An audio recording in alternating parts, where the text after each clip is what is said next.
Bonjour à tous, j'espère que vous allez excellemment bien pour ce nouveau débrief du Tour de France 2022 avec l'étape numéro 4 aujourd'hui, Dunkerque-Calais, une étape très intéressante notamment avec le cap Blanc-Nez qu'on ne confondra plus avec le cap Grinet désormais, avec cette montée très difficile du cap Blanc-Nez. Je vous en avais parlé lors de la présentation, vous avez vu, hein.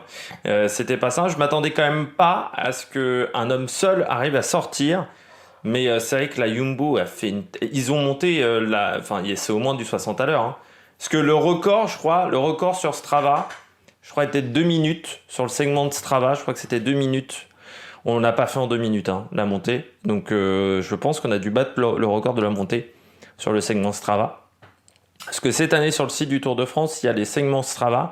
Et on en parlera notamment, je pense, à partir de l'étape de Longwy. Parce que c'est très intéressant pour savoir à peu près les temps de montée. Et si la montée fait 4 minutes, 5 minutes, c'est pas pareil que si elle en fait 10, 15. Donc voilà, c'est assez intéressant les temps de montée. Et cette année, on les aura grâce aussi du Tour de France. Étape qui a mis du temps à se mettre en route, mais ensuite c'était très intéressant. N'hésitez pas à vous abonner à la chaîne, à réagir dans les commentaires, à mettre un pouce bleu, à partager la vidéo sur les réseaux sociaux, notamment auprès de vos proches si vous pensez que ça peut les intéresser. Dans les commentaires, n'hésitez pas à me dire ce que vous avez pensé de l'étape, si ça vous a plu, déçu. N'hésitez pas, on va lancer un petit débat également sur le classement de la montagne dans cette vidéo, donc n'hésitez pas à interagir là-dessus. N'hésitez pas à mettre un pouce bleu, n'hésitez pas à vous abonner à la chaîne, à mettre la petite cloche, comme ça vous êtes au courant des dernières vidéos qui sortent dessus, notamment des vidéos cyclisme, notamment des vidéos également. Il y a eu la Formule 1 qui est sortie à midi, parce que là, pour des raisons de cyclisme et de Tour de France, c'était un peu compliqué de la sortir à un autre moment. Donc voilà, n'hésitez pas à regarder tout ça, et vous pouvez mettre également toutes les notifications, ça c'est le Saint Graal. Déjà, je voulais vous remercier, la vidéo dopage cyclisme a bien marché.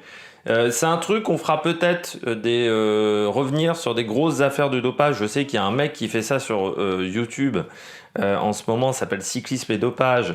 Mais on pourrait le faire de manière différente. Lui, il utilise beaucoup d'images d'archives. Moi, vous savez que je respecte toujours les droits d'auteur, donc j'utilise que les screenshots de temps en temps d'étapes, mais j'utilise pas d'autres choses. Et encore, même sur l'étape du jour, il n'y aura pas de screenshot. Sinon, j'utilise rien d'autre. Et vraiment, j'essaye d'utiliser le moins possible. J'essaye de respecter le droit d'auteur de la part de YouTube. Donc on pourrait revenir un petit peu sur l'histoire des grandes affaires, peut-être sur des périodes un peu plus calmes au niveau cyclisme, pour faire des petites séries sur le dopage, expliquer comment se sont passées certaines affaires. Grosses affaires, voire peut-être des affaires un peu plus méconnues, que ça soit dans le cyclisme, on pourrait parler également d'autres sports au niveau du dopage. Mais voilà, vous avez réagi, il n'y a pas eu d'insultes, donc on a pu débattre, c'était pas mal. Il y aura une prochaine vidéo. Alors, la vidéo numéro 2, je ne sais toujours pas le thème. J'hésite entre plusieurs trucs. J'hésite notamment entre le management à la française, entre les organisateurs l'organisation des courses, par exemple. Voilà, ça fait partie. Je pense qu'on part plutôt sur le management à la française. Mais bon, ça peut encore évoluer. Et puis, il y aura peut-être un autre truc qui va se déclencher cette semaine sur le tour. Et la troisième vidéo, ça sera sur le cyclisme féminin. Là, je vous en avais déjà parlé en prélude du Tour de France féminin qui sera également sur la chaîne, je le rappelle, à partir donc du 24 juillet. Alors, peut-être que le 24, on débriefera que l'étape. On fera un débrief commun, hommes et filles, on verra. Mais sinon, ça sera à partir du 25. Enfin, voilà, on verra comment on se démerde avec le cyclisme. Peut-être que j'aurai le temps de débriefer la course féminine, et peut-être que c'est la course masculine qu'on débriefera le lendemain matin. On verra comment on se débrouille. Donc, comme je le disais un peu plus tôt en prélude, il y a 3 quarts d'heure, étape qui a mis du temps à se mettre en route. Oui, parce que c'est vrai que le début de journée a été très calme. Moi, je m'attendais plutôt à une échappée de 5-6 coureurs. On n'en a eu que 2. Et l'échappée, je m'attendais à ce que l'échappée parte rapidement, mais je m'attendais pas avec seulement 2 coureurs. Donc c'est vrai que le rythme n'a pas été très élevé. On a laissé partir l'échappée, puis on voulait pas revenir trop vite sur eux. Donc forcément, il fallait leur laisser du champ. Donc c'est vrai que la première partie d'étape a été assez calme. Il y a eu quand même Un petit coup d'accélération après Cassel où il y avait un petit vent 3/4 d'eau, mais ça n'a pas duré très longtemps. Et puis ensuite, voilà, la route était un peu plus calme. Ça a commencé à accélérer à partir de 80 bornes de l'arrivée, 80-70 km de l'arrivée, quand on est rentré dans les monts du Boulonnais, pour ensuite arriver du côté le long de la mer, où là ça a vraiment vissé sur la fin d'étape, notamment à 800, et après du côté du Cap Blanc-Nez. Finale très spectaculaire, ce qui était également prévu. Peut-être aussi, on peut se poser la question pourquoi on a eu aussi peu de courants en échappée, mais en même temps, quand les quatrièmes catégories ne donnent qu'un point, ça donne pas vraiment envie d'y aller. Quand tu sais qu'il y avait quasiment aucune chance, je vous l'avais dit, il y avait aucune chance d'aller choper le maillot de la montagne parce que j'avais prédit, et je pense que tout le monde l'avait senti aussi, que sur la dernière côte, ça serait impossible quasiment de passer en tête pour un coureur échappé. Donc c'est peut-être aussi la raison, c'est vrai que très clairement pour moi les quatrièmes catégories, on devrait revenir sur les quatrièmes catégories à l'ancien barème. Ça a un barème avec 3, 2, 1 pour les 3 premiers. Parce que quand vous donnez qu'un point pour le vainqueur, ça donne pas envie d'être 4 ou 5 dans l'échappée. Je suis désolé parce que tu sais que la probabilité que tu marques des points est très faible, surtout si tu coches qu'il y aura Kurt Nielsen qui est un bon sprinter, de base Kurt Nielsen, tu sais que tu auras donc très peu de chance. C'est aussi la raison qui a fait qu'on n'a pas voulu griller des cartouches sur un échappé où on savait que au niveau de la carotte, il n'y aurait pas grand-chose. Il n'y aurait pas grand-chose. Moi, alors je sais que certains vont me dire, normalement c'est le classement du meilleur grimpeur. C'est vrai qu'en anglais on appelle ça le The King of Mountain, le roi de la montagne. Alors le roi de la montagne qui ne veut pas dire le roi des grimpeurs, hein. Déjà, c'est le roi de la montagne. Moi, je le dis toujours, pour moi le classement de la montagne, c'est pas le classement, c'est un classement plus pour baroudeur. Mais je pense que le problème de toute manière, on s'aperçoit sur ce Tour de France qu'on a beaucoup plus de mal à avoir des échappées que sur le Tour d'Italie. Sur le Tour d'Italie, on a eu déjà beaucoup d'échappées puisque la course a été moins cadenassée en montagne. Mais on a eu également des échappées sur le plat, des échappées où parfois on avait 3-4 coureurs. On a réussi à en avoir. Pour une raison extrêmement simple, c'est que déjà vous avez le classement de l'Inter Giro qui en France n'existe pas. Il n'y a pas le classement des sprints intermédiaires vu qu'il n'y a qu'un sprint intermédiaire par étape. Ça, pour moi, déjà, c'est une connerie. Et ensuite, vous avez les quatrièmes catégories qui rapportent qu'un point. Donc, vu que vous avez qu'un sprint intermédiaire et les quatrièmes catégories, il y a des étapes où, demain, par exemple, il n'y a aucun intérêt à partir en échappée, en soi. D'un point de vue financier, on va dire. Et même d'un point de vue, je vais aller choper un maillot. Il n'y a aucun intérêt. Donc, c'est pour ça que je pense qu'il y a un vrai problème au niveau des échappées sur le Tour de France, parce que aujourd'hui, on ne donne pas assez de carottes pour partir en échappée. Il faudrait qu'il y ait plus de sprints intermédiaires. Je suis désolé, mais le seul sprint intermédiaire, je trouve que ça a été une connerie monumentale. Quitte à ce qu'on décide, par exemple, de mettre beaucoup plus de points sur les sprints intermédiaires. Le cyclisme, maintenant, est beaucoup moins cadenassé qu'il y a 5 ou 6 ans. Pourquoi on ne se dirait pas que on pourrait récupérer autant de points sur les sprints intermédiaires que le vainqueur de l'étape? Ce qui pourrait donner des idées à certains coureurs de se dire, un coureur qui est moyen au sprint, tu vois, par exemple un Mozzato, qui sait qu'il n'ira pas chercher la victoire au sprint, mais qui est capable de marquer des points sur des sprints, il se dit, je pars en échappée sur la première étape, par exemple il y a 3 sprints intermédiaires, je décide de gagner les 2 premiers, ce qui me rapporte genre 40 points, et ensuite je vais aller chercher mes 5-6 points sur le sprint final, et je me retrouve à 46 ou 47, et je peux être en bagarre pour le maillot vert. Ça pourrait être intéressant. Parce que là, c'est vrai que je lance un débat sur le classement de la montagne, où pour moi, il faudrait changer le système. Mais on pourrait changer le système du maillot vert, que ça soit pas réservé aux sprinteurs, le maillot vert, que ça soit un peu plus, qu'on soit obligé un peu plus d'aller gratter les points à gauche ou à droite. Je pense que c'est... Puis un classement peut-être des baroudeurs, un classement de l'Inter Giro, mais je pense qu'il faut une carotte aujourd'hui et que la carotte n'est pas là sur le Tour de France alors qu'on l'a sur le Giro. Et je trouve que le Giro, il y a des choses qui font très bien, notamment le classement de l'Inter Giro. Il faudrait peut-être y réfléchir du côté du Tour de France. Note de l'étape, j'ai mis 13 sur 20. Pourquoi 13 sur 20 ? Parce que tu notes, on va dire, c'est les encouragements. L'étape... on ne s'attendait pas à beaucoup plus sur cette étape-là. L'étape a fait le job. On ne s'attendait pas à une course spectaculaire en début de journée. Bon, ça a été un peu moins spectaculaire que prévu, mais on ne s'attendait pas à ce que le final soit aussi spectaculaire que ça. Donc, je dirais que c'est un 13 sur 20. C'est une étape qui fait le taf. Le final a été très spectaculaire. J'ai pris beaucoup de plaisir à regarder les 25 derniers kilomètres. C'est vrai qu'avant les 25 derniers kilomètres, c'était beaucoup plus calme et un peu moins intéressant. Mais en même temps, on ne s'attendait pas non plus à ce que ça pétarade dans tous les sens, quoi. C'est pas l'étape du Grand Belt où on s'attendait à ce qu'il y ait un énorme coup de bordure. On nous avait vendu ça pendant 6 mois. Là, on nous a pas vendu la même chose. Donc les attentes étaient différentes. Mes attentes étaient différentes sur cette étape. C'est pour ça que je mets un 13 sur 20. Si j'ai ce spectacle-là demain, je pense que je tirerai la gueule, voilà, sur l'étape des pavés. Mais là, c'est pas le cas. On commence tout de suite par le bilan des Bleus. Du côté du bilan des Bleus, je commence avec Christophe Laporte. Christophe Laporte, pourquoi ? Bah déjà, bon boulot aujourd'hui sur le plat pour Van Aert. Et puis ensuite, 3e place aujourd'hui, donc il arrive à prendre des points aux adversaires de Van Aert sur le sprint, parce que Sagan, aujourd'hui, ne prend pas beaucoup de points au niveau du maillot vert. On peut penser également à Michael Matthews, par exemple. Bon, il ne jouait pas vraiment le maillot vert.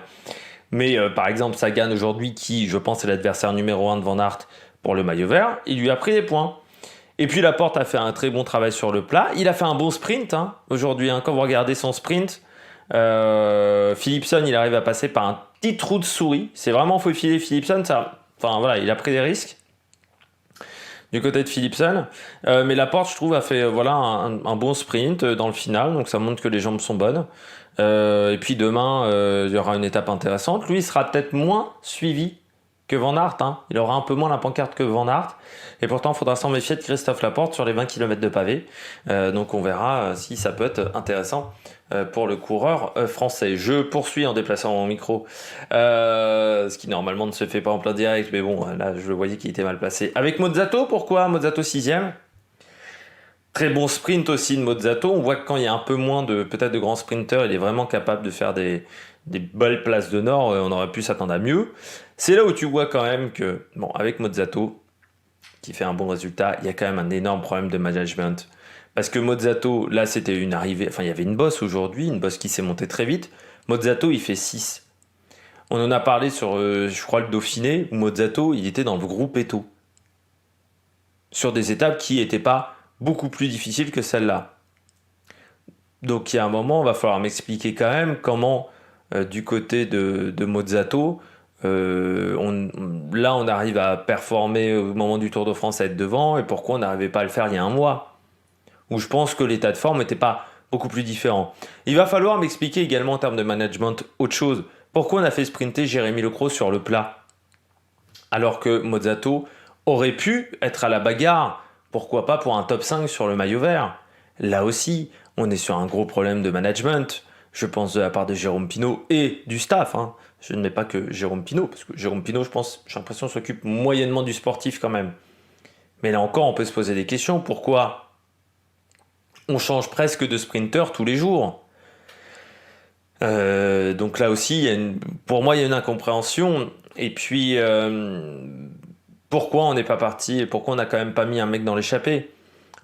Certains vont dire oui, mais les échappées publicitaires, c'est chiant. Bon, il ne faudra pas se plaindre si dans 3 semaines, on ne se souvient même pas que ton équipe était au départ de la course. Pour moi, une équipe invitée et qui n'a pas de leader majeur, et excusez-moi de vous le dire, mais BNB, ils n'ont pas de leader majeur, ils n'ont pas un très grand sprinter comme Sagan, et ils n'ont pas un coureur pour être leader pour le général comme Nero Quintana. Je pense que tu dois animer la course. Et je pense que tu dois partir dans des échappées. Je pense que c'est ton rôle. Et aujourd'hui, je suis assez déçu que BNB n'ait pris qu'une seule échappée, qu'en plus ils ont quand même bien foiré leur échappée, il faut dire, au Danemark, sur l'étape numéro 2, mais que là, ils ne prennent pas d'échappée aujourd'hui, alors qu'il y avait quand même de quoi faire, encore une fois, pour montrer le maillot. Alors peut-être qu'ils vont être à l'attaque demain, peut-être qu'ils seront à l'attaque en montagne, mais bon, un Franck Bonamour face à un Thibaut Pinot ou un Romain Bardet dans une échappée, je suis pas sûr qu'il arrive à faire long feu non plus face à ces mecs-là. Donc c'est pour ça que je suis assez déçu Encore une fois, je dis bravo pour Mozzato. Aujourd'hui, c'est une belle performance, mais en même temps, je me dis, putain, il y a un vrai problème de management chez BNB. Alors, il va peut-être récupérer 19 millions d'euros. 19 millions d'euros, il devrait être dans le top 10 des budgets. Voilà. UCI aujourd'hui, à peu près 19-20 millions d'euros, tu es dans le top 10. Mais si tu as toujours ce management-là, tu n'arriveras pas à faire plus de performance. Hein. Donc, il y a un moment, il faut aussi se le mettre dans le crâne, ça. On s'aperçoit qu'il y a des équipes qui dépensent beaucoup d'argent et qui n'ont pas beaucoup de résultats. Bahreïn, pendant très longtemps, dépensait beaucoup d'argent pour des résultats assez faibles. Hein, 2019-2018, c'est pas des grandes années pour la Bahreïn, par exemple. Donc l'argent ne fait pas tout. Moi, encore une fois, je vous dis, ce staff de la part de BNB, je le trouve trop faible en termes de qualité. Après, peut-être qu'avec un plus gros budget, ils pourront récupérer un staff de meilleure qualité aussi. Mais bon, c'est aussi une question qu'on peut se poser. Parmi les autres coureurs, Hofstetter finit 8. Donc Peter Sagan finit 5, hein, on en parle rapidement. Benjamin Thomas fait 10. Aujourd'hui de la tape parmi les bleus. Le flop du jour, c'est la Cofidis. Pourquoi la Cofidis à part Benjamin Thomas qui fait 10 encore une fois, mais parce que je trouve que le début de tour de Cofidis c'est pas foufou. Et par exemple, Ion Izagirre aujourd'hui perd 1 minute 20, ce qui confirme que du côté de Ion Izagirre, 1,26 même précisément, on n'est pas en grande condition physique. Alors il finit avec Walscheid, ce qui montre la faiblesse de la condition physique de Ion Izagirre. C'est fou. Depuis le Tour de Suisse, t'as l'impression que les jambes tournent pas rond chez Ion Izagirre. Alors peut-être que Ion Izagirre prépare également la Vuelta, ce qui rassurerait, on va dire. Ça veut dire que ça montrerait qu'il n'est pas au top de sa condition physique. Mais je me dis quand même que Geschke finit loin aussi. Geschke finit pas dans le premier peloton. Enfin, chez Cofidis, Victor Lafay finit pas dans le premier peloton, alors que c'était quand même des étapes qui pouvaient convenir à ces coureurs-là. Victor Lafay, vu ses qualités, il aurait pu tenter quelque chose du côté de la côte. Donc je suis un petit peu déçu du côté de la Cofidis. Alors certes, on a eu Anthony Perez qui a été dans l'échappée aujourd'hui, malgré le fait quand même qu'il a pris l'échappée, mais aucun point au classement de la montagne. C'est quand même un peu pas top. Alors, certes, il a eu le maillot de la combativité, mais bon, ça reste un peu faible pour ma part. Et du côté de Cofidis, vous savez, je suis pas un grand fan du classement de la combativité, parce que je dis toujours que quand il y a 3 Français et un étranger dans l'échappée, t'es sûr que le coureur étranger n'aura jamais le prix de la combativité, surtout avec Jalabert dans le... Je crois qu'il y a Jalabert et Marion Rousse dans le jury, notamment. Je crois. Jalabert, je suis sûr. Marion Rousse, j'ai un petit doute. Mais comme maintenant elle est directrice du Tour de France féminin, je crois qu'elle est... Ce qui pose également un problème, parce que bon, s'il y avait Alaphilippe sur la course, voilà. Mais du côté de Ion Izagirre, 1,26, ouais, c'est quand même beaucoup. Et puis encore une fois, maintenant pour le général, c'est mort, quoi. Il est déjà à plus de 4 minutes. Et Guillaume Martin, bon, lui, il finit dans le bon groupe. Encore une fois, vu qu'il ne veut pas jouer le général, Guillaume Martin, et qu'il a perdu également 40 secondes sur une étape. Du côté de la Cofidis, le premier au général, on regarde du côté de la Cofidis, c'est Benjamin Thomas. Devant Guillaume Martin, ils sont déjà à plus de 2 minutes. Ça veut dire également que ta voiture de directeur sportif, elle est très très loin dans la file pour demain. Par exemple, si on se disait, oh, Max Walscheid, on tente un coup avec Walscheid. Et Ion Izagirre, il est à 3,29 précisément. Le classement général, 111e. C'est pas le début de tour espéré et escompté pour le coureur espagnol. On passe tout de suite au coureur au top. Attaque de Marlou! Du côté des coureurs au top, bon, je crois qu'il y en a un, c'est pas compliqué de le mettre parmi les coureurs au top. C'est notre ami Van Aert qui a été impressionnant. Van Aert aujourd'hui, il a fait une sacrée performance dans son accélération, dans son attaque. Il a été vraiment impressionnant. Vraiment, vraiment, vraiment impressionnant. Moi, je trouve par exemple que... Enfin, il était vraiment intouchable, là. C'est-à-dire que quand il accélère, il n'y a rien à faire, quoi. Il n'y a rien à faire. Tu te dis quand même qu'à la super plongée belle-fille, s'il fait la même chose, ça va être compliqué dans la hiérarchie Jumbo quand même. Hein. On s'aperçoit de toute manière c'est déjà compliqué parce que Van Aert, je pense qu'à un moment, il a parlé dans l'oreillette pour savoir s'il devait attendre Vingegaard et Roglic et qu'on lui a dit non, tu les attends pas. Parce qu'à un moment, on le voit parler dans... Voilà, avec l'oreillette, on le voit manipuler l'oreillette, le boîtier. Mais encore une fois, Van Aert, là, aujourd'hui, c'est une démonstration aujourd'hui. Hein. Vraiment intouchable, intouchable. J'avais dit, pour moi, ça serait très compliqué, me semblait-il, de sortir seul. Parce que j'avais dit, là, même si tu as peu de kilomètres jusqu'à Calais, tu as quand même encore 12 bornes, 11 kilomètres. La descente est très rectiligne, donc avec un peloton, l'inertie du peloton, il faudrait prendre un petit peu d'avance. Mais il a résisté déjà extrêmement bien dans cette descente vers Sangatte et Calais. Et puis, il a été impressionnant dans la montée. Hein. Alors, Tige Benoît aussi, mais alors, c'est monté à une vitesse. Alors, le problème, c'est qu'on ne sait pas trop comment ils sont arrivés en tête de peloton. Parce que moi, je voyais Ineos en tête de peloton, et puis il y a eu la traversée de la petite commune. On nous a montré Pérez, et on a complètement raté le pied de la montée de Van Aert. Donc, on ne sait pas si Pogačar, par exemple, était en mauvaise condition aussi. Par exemple, il s'est retrouvé totalement enfermé au pied de la côte. Enfin voilà, on n'a pas d'image de ce moment-là. Mais pour le moment, hein, j'enregistre, c'est 18h13. Mais Van Aert, impressionnant. Impressionnant.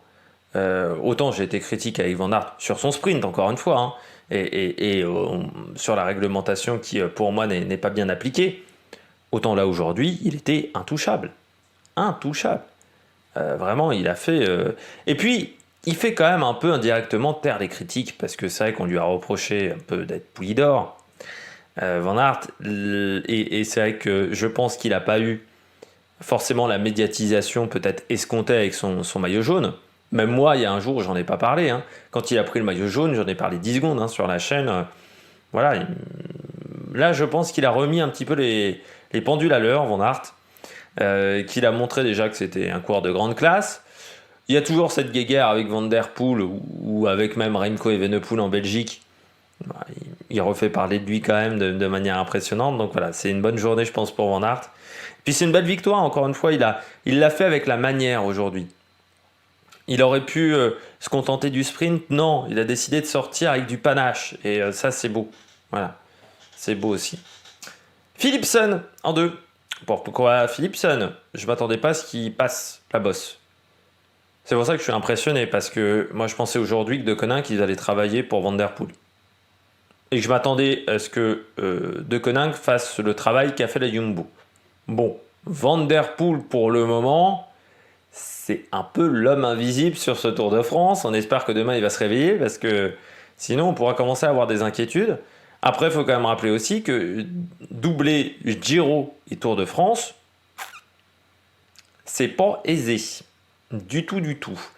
Mais du côté de Philipsen, impressionnant qu'il arrive à passer. Ça montre que c'est un coureur avec de très belles qualités. Je rappelle que c'est vrai qu'il avait fait déjà une bonne Vuelta une année quand il était encore chez UAE. Et c'est vrai qu'il avait passé les bosses chez UAE. Mais je pensais que c'est vrai que ces derniers temps, on l'avait quand même peu vu dans des difficultés, être hyper à son aise. Et là, aujourd'hui, il a été costaud. Donc c'est vraiment une bonne chose. Et c'est intéressant parce que comme il y a des étapes, il y aura encore une étape un petit peu avec un profil comme ça, de 3000 mètres de dénivelé positif. Merci France Télévisions. Et alors je ne sais pas où ils ont trouvé leurs 3000 mètres de dénivelé positif. Hein, parce que moi, sur Pro Cycling Stats, je suis à 1007. Alors je sais que Pro Cycling Stats, ils ont tendance un petit peu parfois à être légers sur les dénivelés positifs. Mais il n'y avait pas 3000 mètres. Même à l'œil, je te dis, il n'y a pas 3000 mètres hein, de dénivelé positif. Il y a peut-être 2000. Mais c'est impossible qu'il y ait 3000 mètres de dénivelé positif. Et à un moment, il faut arrêter de prendre les gens pour des cons quand même. 3000 mètres de dénivelé positif, c'est l'étape de Saint-Étienne. Je crois cette année qui est à 3000 mètres. On est loin, quand vous regardez les deux profils, de la même chose. Hein. Donc, faut arrêter. Enfin, je ne sais pas où ils ont trouvé cette info, la France Télé. Mais bon. 3000 mètres. On n'est pas dans les Alpes. Hein, et à un moment... 3000 mètres, ça doit être le dénivelé d'un Liège. La Flèche Wallonne doit être à 3000, je pense. Parce que le Liège, ça doit être 3007, 3008. Et je suis même pas sûr la Flèche Wallonne. Pour tout vous dire, la Flèche Wallonne, je suis même pas sûr qu'on atteigne 3000 mètres. Pour vous dire un petit peu ce que ça représente, 3000 mètres de dénivelé positif, quoi. Le service public. C'est pas parce qu'on est sur le gratuit qu'on doit faire de la merde de temps en temps. Faut aussi savoir se remettre en question. Et notamment avec les frères Van Rensburg. Du côté de... Ah oui, alors, oui, en parlant des frères Van Rensburg, donc là, il y avait Jens, où c'était... putain, les Van Rensburg, il y en a eu 3 ou 4 dans le peloton. À une époque, c'était phénoménal. Que je vérifie, parce que là, je vais, moi, tenter de pas dire de conneries. Oui, c'était pas un Jens, parce qu'il y a eu Jacques, et il y en a un troisième, Van Rensburg. Bon. Reinhard Jens Van Rensburg, voilà. Parce que c'est Reinhard. Voilà. Ça, à chaque fois, moi, je l'appelle Jens Van Rensburg, mais c'est Reinhard. Qui a une crevaison où on doit lui changer, parce qu'ils n'étaient pas deux. Ah bon, mais même pas qu'ils sont frères, hein, donc peut-être qu'ils sont juste cousins en plus, sur Pro Cycling Stats. Mais Van Rensburg, le champion d'Afrique du Sud, a une crevaison. On la voit bien à l'image. C'est-à-dire qu'il y a un caméraman, on voit que ça met 3 plombes, on voit qu'il discute même avec le directeur sportif de la voiture. Donc, on voit que ça prend du temps à changer la roue. Voilà Tipa que France 2 nous fait. Il a quel problème, Van Rensburg? Pourquoi il est à 30 secondes du peloton? Avec un Benoît Durand qui, normalement, doit avoir ces infos-là, qui ne comprend pas pourquoi il est à la rue. Si, normalement, mettre un envoyé spécial sur la course, c'est pour qu'il t'apporte des informations. Si c'est pour qu'il soit autant à la rue que les mecs en cabine, ça n'a pas d'intérêt.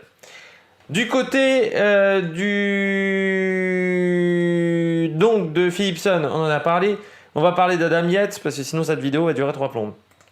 Adam Yates, pourquoi au top? C'est le seul qui a suivi. Hein. Et c'est vrai que Martinez, par exemple, inquiétant, il s'est bien rassis sur sa selle, Martinez. Hein. Quand c'est sorti dans le final, on a bien senti que du côté de Martinez, il n'avait pas les jambes pour suivre. Il a tenté, hein, mais Geraint Thomas, pareil. Et Adam Yates, c'est le seul qui a suivi. Encore une fois, la hiérarchie chez Sky, de savoir qui sera numéro 1, numéro 2, numéro 3. Moi, je pensais que Martinez serait numéro 1. J'ai de plus en plus de doutes. Pour le moment, le Coco, il m'impressionne pas des masses sur sa condition physique. C'était peut-être en plus sa chance de sa vie, parce que Bernal, en plus, va peut-être faire la Vuelta. On va peut-être le revoir sur le Tour de Burgos, Bernal, pour ceux qui n'auraient pas eu l'info. Il part en stage à Andorre, voilà, dans ce mois de juillet. Mais du côté de Adam Yates, costaud, hein.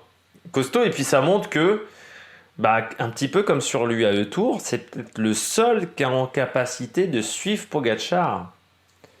Moi, je pensais que c'était Felipe Martinez, mais je pense que je me suis trompé. C'est peut-être le seul qui est en capacité de suivre Pogacar, et vu qu'il n'a pas perdu beaucoup de temps sur le chrono, Yates. Parce qu'il avait fait un très bon chrono, c'est un peu passé inaperçu, mais il est 8ème du général, Yates, à 48 secondes. Et il va pas falloir le négliger. S'il est bon sur l'étape de Longwy et sur la super planche des Bellefilles, et qu'il se rate pas sur les pavés, parce que c'est vrai que les frères Yates, c'est pas les plus doués sur un vélo, ça peut être vraiment le leader de cette formation. Et on a vu quand même la solidité du collectif aujourd'hui. Hein, parce que c'est le seul collectif qui a réussi un petit peu à rivaliser avec la Jumbo sur une étape qui correspondait totalement aux qualités de l'effectif de la Jumbo. On passe tout de suite au bonnet d'âne.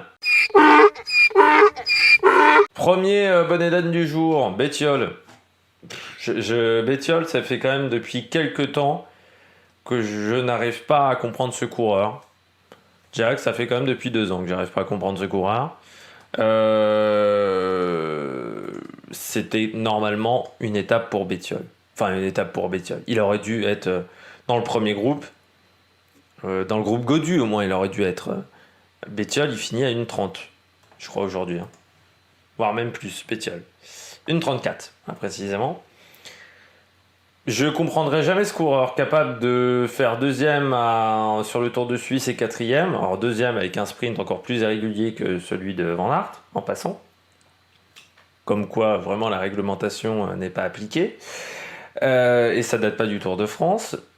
Mais surtout, j'ai l'impression qu'il choisit presque ses courses. C'est-à-dire que tous les ans, on le voit performant à l'étoile de Bessèges. Ça fait depuis 2-3 ans, on se dit, à partir de l'étoile de Bessèges, ah, peut-être que ça va le faire. Peut-être qu'il sera performant pour la suite de la saison. Peut-être qu'on le verra. Enfin voilà, à chaque fois, on se dit la même chose. Et puis derrière, que dalle. À part le Tour de Suisse. Mais je crois que l'année dernière, il avait pas fait déjà le Tour de Suisse. Non, il avait fait la route d'Occitanie, pardon.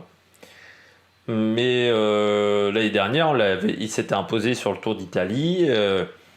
Mais avant le Tour d'Italie, on ne l'avait pas vu quasiment. Hein. À part sur l'étoile de Bessèges, sur le chrono. Il s'était pointé que sur le chrono. Enfin, c'est quand même extraordinaire, je trouve, à ce niveau-là. J'ai l'impression qu'il... Alors, pour vous dire, il a quand même que 3 victoires chez les professionnels. Donc ça montre bien ce que je dis. Un petit peu, mais j'ai l'impression vraiment qu'il choisit, il coche. Alors tiens, aujourd'hui, bah tiens, je vais peut-être la courir à fond. Puis dans 2 jours, non, ça me plaît pas. Ah putain. En plus, dans une situation où EF manque cruellement de points. C'est... Voilà. Je vais pas être méchant, mais c'est pas très fut-fut. Et Bettiol, c'est une énigme. Une énigme. Pour moi, depuis 2 ans, c'est une énigme. J'ai du mal à comprendre. On va finir avec 2 équipes parmi les flops. Je commence avec UAE. Je suis un petit peu inquiet autour de l'équipe, autour de Pogačar.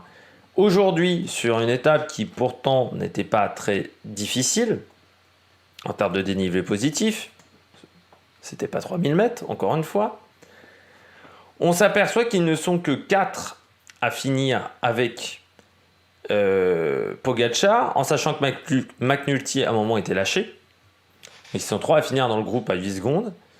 Et qu'on a quand même Maika qui finit à 3,52 avec Langen. Or, normalement, je pense que c'était l'étape où Langen devait faire le job. Mark Hirschi, 5,25. Là aussi, un peu nulle part. Et Bjerg, 176e à 7,01. En plus, il est tombé, Bjerg. Ce qui est inquiétant, c'est qu'en plus, Bjerg, c'était peut-être le seul qui pouvait aider Pogačar sur les pavés. Demain, sur les pavés, il va être seul, Pogačar. Faut pas qu'il ait un problème technique, parce que c'est ni Solaire. Alors, McNulty, on ne sait pas comment il passe les pavés. C'est vrai que c'est un bon rouleur aussi, McNulty. Peut-être qu'il va s'en sortir, mais vu que McNulty, on m'a dit que du côté de la RTBF, on dit de lui que s'il y a un pigeon qui chie dans la rue, ça tombe forcément sur lui. Il est attiré par c'est vrai qu'il est attiré par le malheur, par la catastrophe, McNulty.